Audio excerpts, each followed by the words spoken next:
Welcome back, and thank you for joining us again on another edition of The Slide.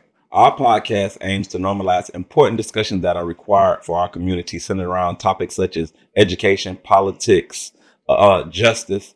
However, before we go any further, what we want to do is also attempt to normalize something that is very, very important to us during this dispensation of time, and that's mental health awareness. Right? We want to normalize seeing individuals, seeking counseling, getting the assistance and support that we need to help us through our most difficult times. Right. So look into that. If you ain't got a counselor, get you one. And I would also like to take an opportunity at the start of this recording to honor the memory of one of our great elders, a legend in our community, the Reverend Jesse Jackson. Thank you for everything that you did for our community and for the movement. And I pray that God be pleased with you. Now, there's a lot of other stuff going to come out about this man, too. Right? We ain't even finna do that. It need to be code in our community that we don't disgrace our elders, regardless of what they did. Right? We got to always think about the things that they did. Right? And the things that they did to benefit us in order to be able to further and advance our communities.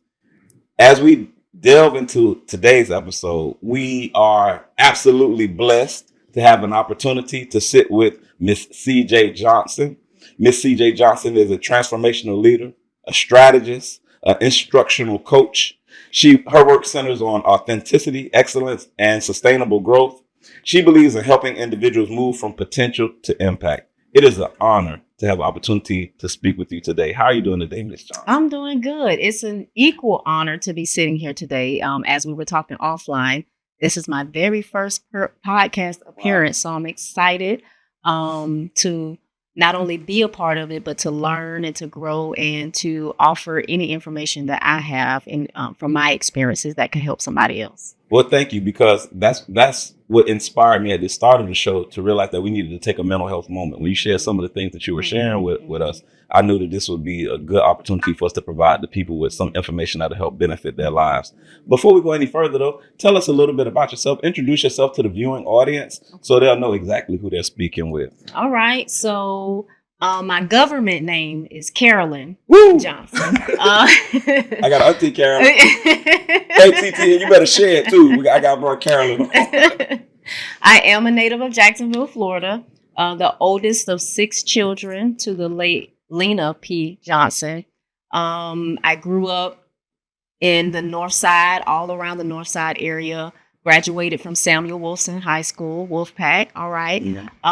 Later went after graduation, went straight into the military, the U.S. Army. Thank you for your service, battle. Thank you for your service as well.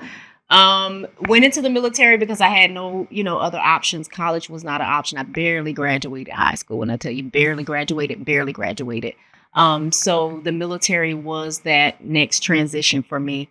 Did 3 years active duty, 6 years reserves, and then spent about 10 years in Nashville, Tennessee, just, doing my thing before I moved back to Jacksonville in 2008. And so from there, I've been teaching. Didn't know that I was going to be an educator. That was not on my radar, but became an educator in 2008, and there began my track. And I've been at just education, teaching, training capacities ever since. I am a mother of 3 beautiful children, 2 boys. Well, they're not boys anymore. They're grown men now. And then a 13-year-old daughter. So yeah, I'm enjoying life while also, you mentioned mental health. That's a big thing for me. In my own life, even though, I've been, a mentally strong person, emotionally strong person. I think those are some of the people that, look like they got it all together, look like they're handling things, but behind the scenes, are not realizing that they're struggling. And so my own experience in that regard, made mental health a big passion for me, especially amongst young adults, teenagers and young adults. So I'm serving them, that population now, and looking forward to continuing to grow and develop in that capacity so that I can be more of service to them. Yes, ma'am. What was your military experience like? Interesting. Mm, it was good overall. I've always said if I was the president of the United States, I'd make, uh, teens, once they graduate high school, do 2 years. I think provides a lot of discipline. It's a good transition between, again, adolescence and young adulthood. So they're able to walk alongside you and you learn some things while also, being able to get paid and um, save your money and get ready for the next transition.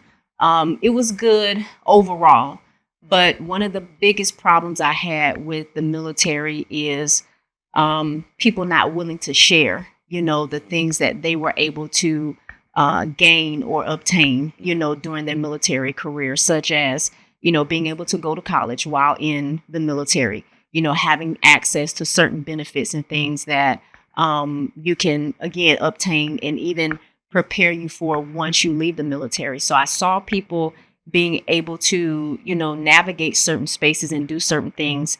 And, I would inquire and ask questions. And, it was like, oh, well, I don't really, I'm like, you're doing it. So you got to know how you're doing it, right? But they weren't willing to share, the information so that I can be,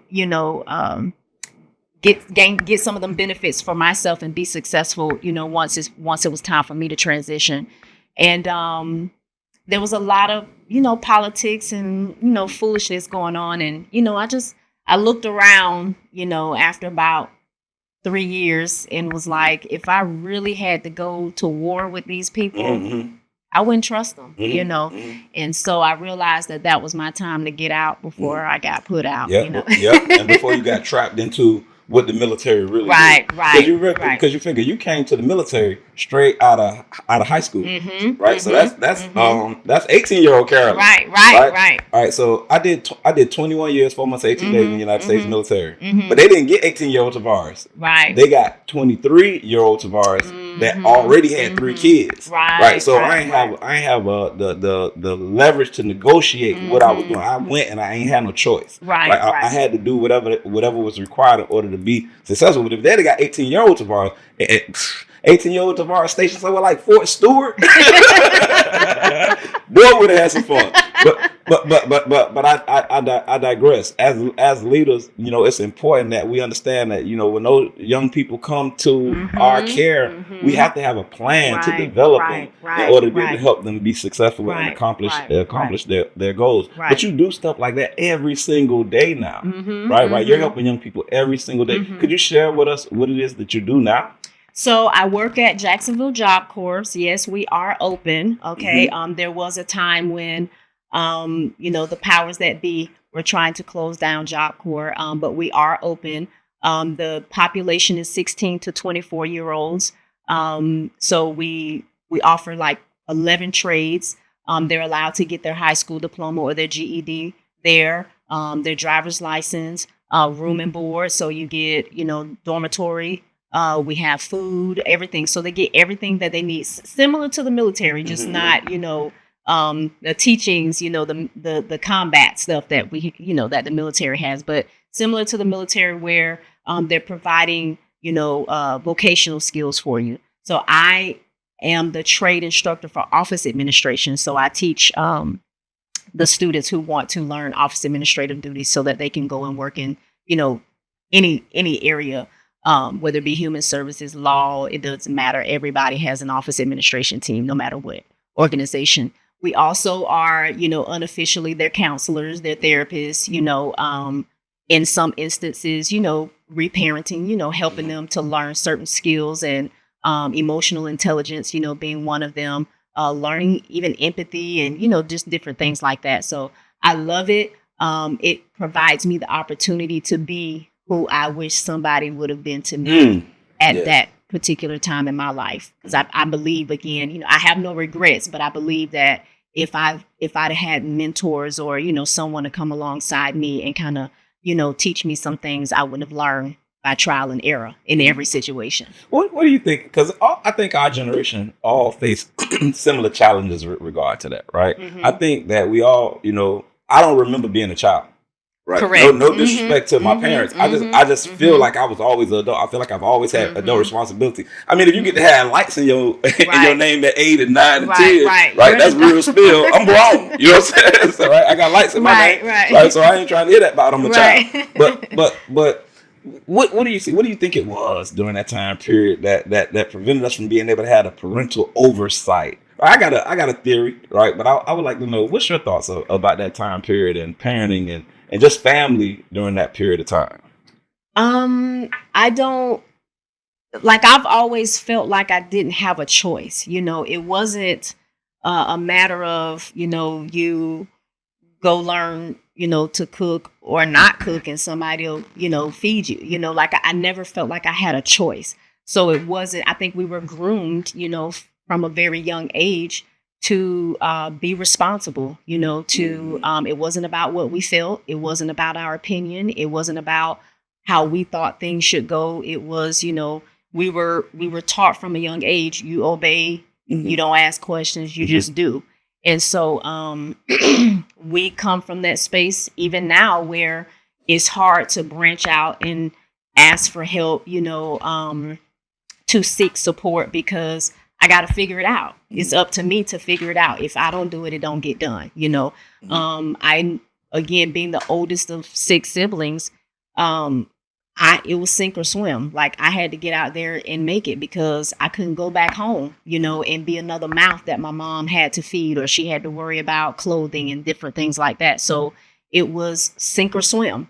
And so now being on the other side of that as a parent,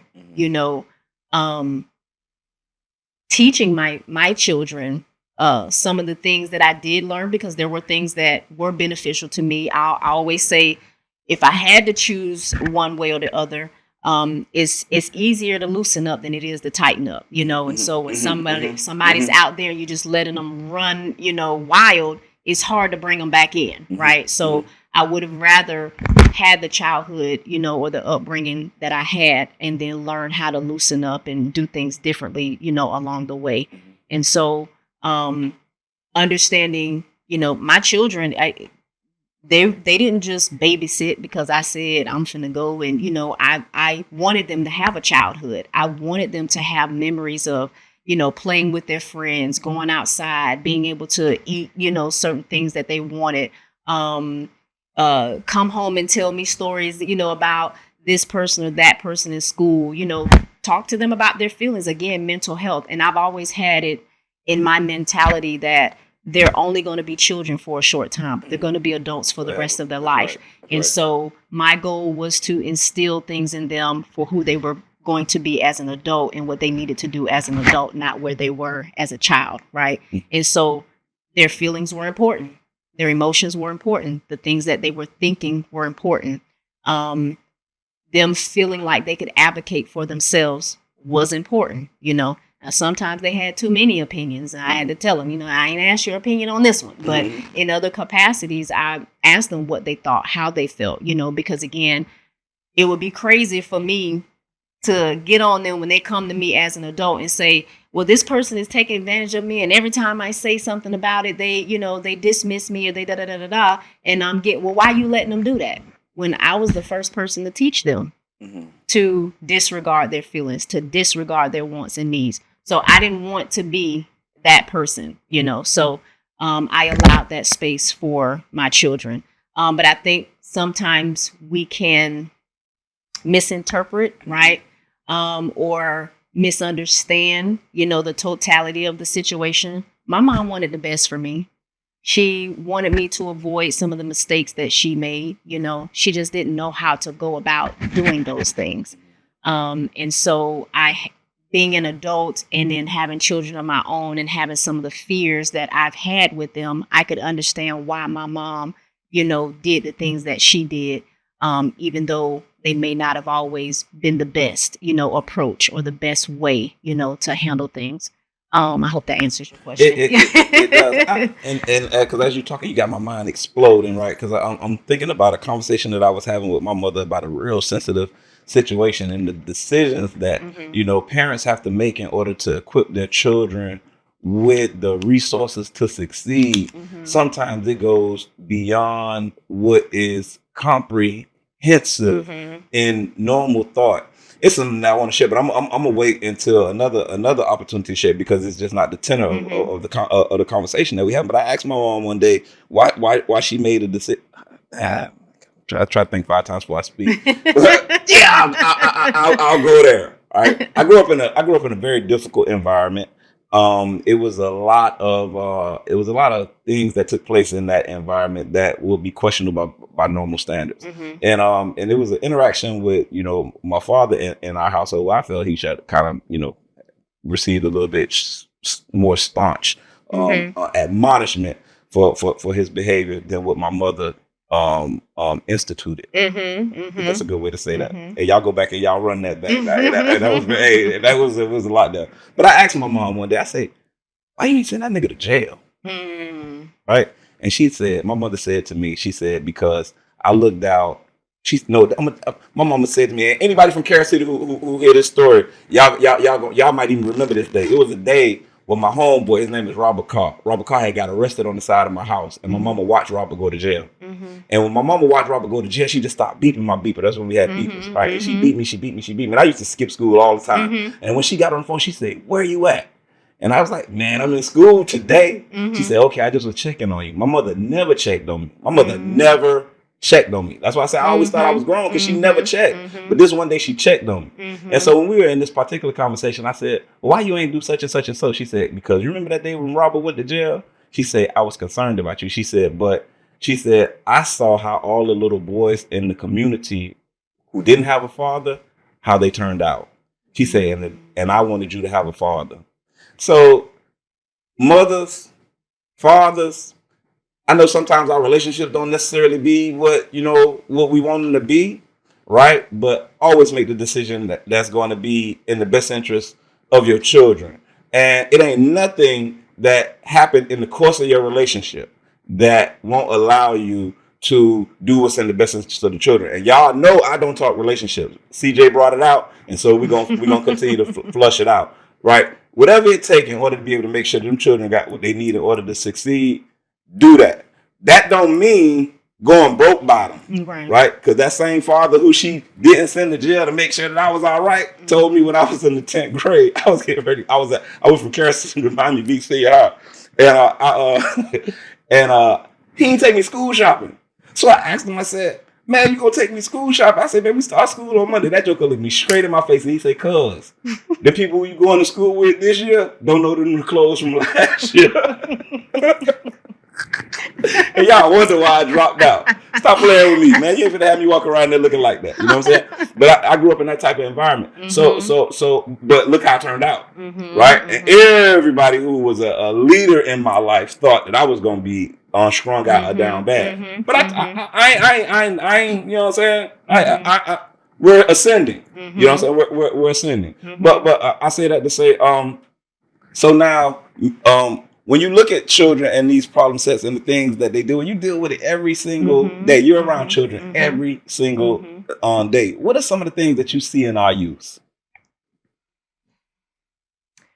So the biggest thing, because again, it's easy for adults, seasoned adults, older adults, to look at the behavior, right? And they label the kid bad. They label them disrespectful. They label them entitled, all those things. But they don't hear, right? While they're cussing and fussing and throwing a fit and doing whatever they're doing, you don't hear the pain. You don't hear the cry for, I want somebody to see me. I want somebody to hear me. I want to know that I'm valuable. I want to know that I'm important. I want to know that they care beyond what you say, right? Because one thing that we think is that kids are stupid. We think that they can't pick up on energy. We think that they're not watching how we moving. We think that they're not seeing how we behave in this environment versus how we behave in this environment, and they're trying to match it up to see that we don't understand that they see all of that. And so you saying that you're caring about me, but when I'm crying out for help, when I'm crying to be seen in a way that you don't recognize, you you can't hear me, Mhm. right?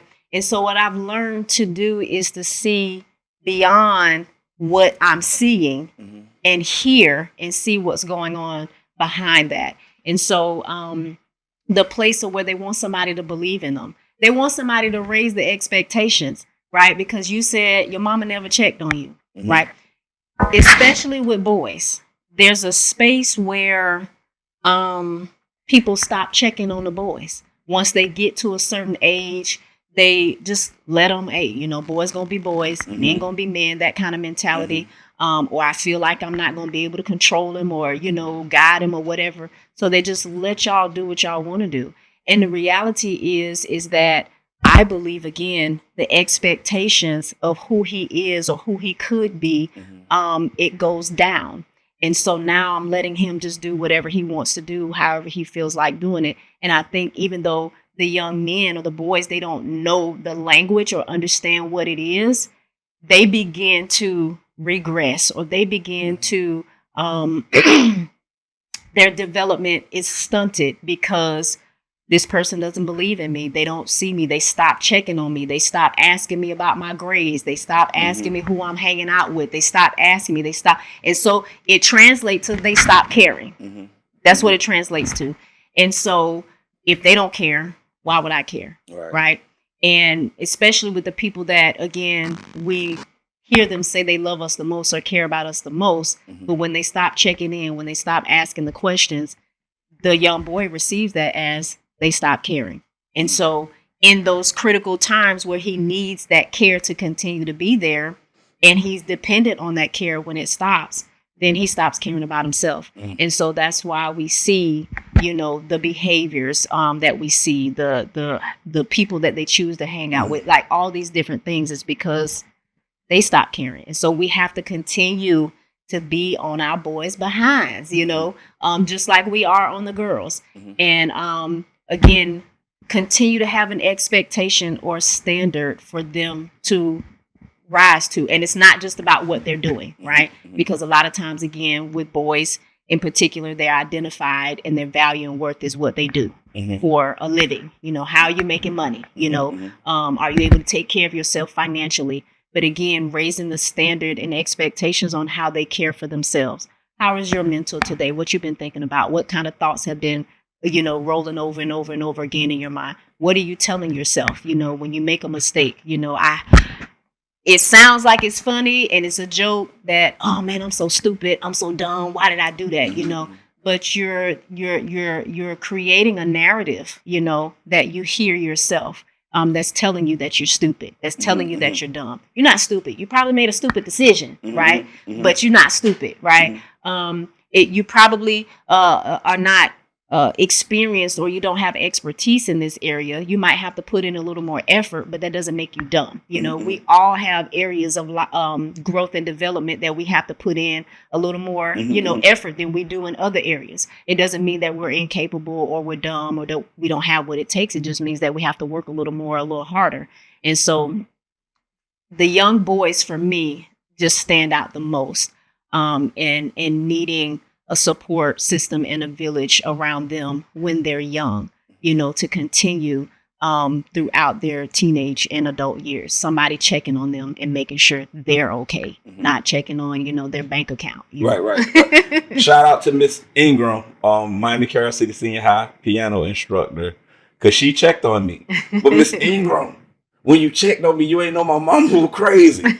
I skipped school one day, and I came into the band room, and Miss Ingram had a class at the back of the band room, and she said, "Why didn't you come to our class?" I said, "Miss Ingram, we ain't even doing recitals, you know what I'm saying? We just come in and sit around and play chords, and, you know what I'm saying?" I said, "Man, you seen me, you know I was here. What's the problem?" She said, "I'm gonna get you."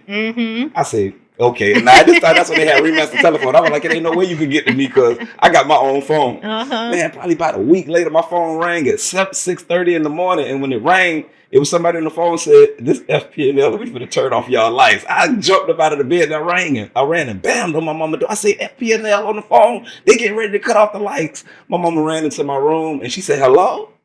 Yeah? Uh-huh. Thank you, Miss Ingram. When she said thank you, Miss Ingram, my heart dropped out my. I was about to lose my mind. My mama almost killed me that day. You know what I'm saying? Some people, it's the way you check a certain kind of way. Because listen, man, you can create some problems. But and we say that jokingly, jovially, and sometimes that's what we do, right? I say, oh, I'm so dumb, like it's a game, but I'm accepting it seriously, and it's preventing me from taking purposeful action. Because the brain don't know the difference between you joking and playing and whether you're serious. And so that's why we got to be careful what we say, because we start creating, remember how we used to take the cassette tapes and we used to record the songs off the radio. That's what's happening in our minds. We're creating a cassette tape of narratives, statements that are going over and over and over again until it becomes habitual. So every time I make a mistake, every time I didn't see this coming, every time I'm replaying that thing over and over, I'm stupid, I'm done, I can't never get it right, I'm not enough, I'm unlovable, whatever that is. And so we got to challenge that, and it starts again with self.